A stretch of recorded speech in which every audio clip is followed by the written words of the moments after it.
ایک دیہاتی آدمی نماز نہیں پڑھتا تھا. کیا نہیں کرتا تھا؟ اسے مولوی صاحب نے کہا نماز پڑھا کر.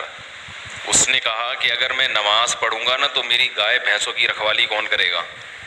مولوی صاحب نے کہا دیکھ نماز پڑھنے سے رزق میں برکت ہوتی ہے.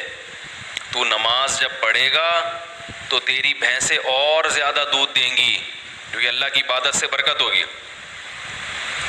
تو ایک دن اس نے کہا چلو ٹرائی کرنے میں کوئی حرج نہیں ہے. فجر کی نماز پڑھی, گھر گیا تو ایک بھینس مر گئی. بھینس کیا ہو گئی؟ اس نے کہا یہ کیا ڈرامہ ہے یار. مولوی صاحب کے پاس آیا کہ آپ نے تو کہا تھا بھینسیں دودھ دیں گی, میری تو بھینس مر گئی. مولوی صاحب نے کہا اصل میں اللہ تمہارا امتحان لے رہا ہے کہ تم کتنے مضبوط ہو ایمان میں. تو ایک دو ہوگا پھر اس کے بعد ڈبل ہو جائے گا دودھ.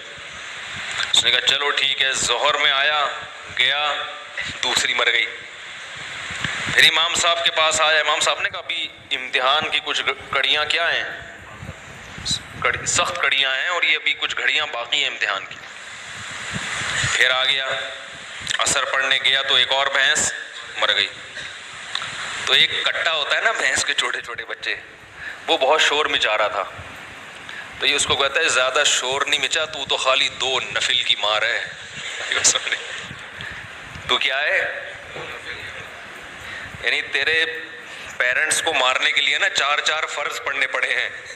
وہ بڑے بڑے پیسے تھے, تو اتنا سا ہے 2 نفل پڑھوں گا اور مر جائے. وہ کیوں نماز پڑھ رہا تھا؟ دانت میں کچھ پھنسا ہوا ہے.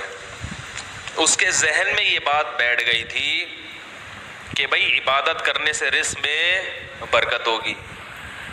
حالانکہ وہ یقیناً برکت ہوتی ہے, مگر عبادت رزق میں برکت کے لیے نہیں کی جاتی. وہ تو کرنی ہے, بھینس مرے یا زندہ رہے, فجر بھی پڑھنی ہے, ظہر بھی پڑھنی ہے, عصر بھی پڑھنی ہے, مغرب بھی پڑھنی ہے اور عشاء بھی پڑھنی ہے. کیوں؟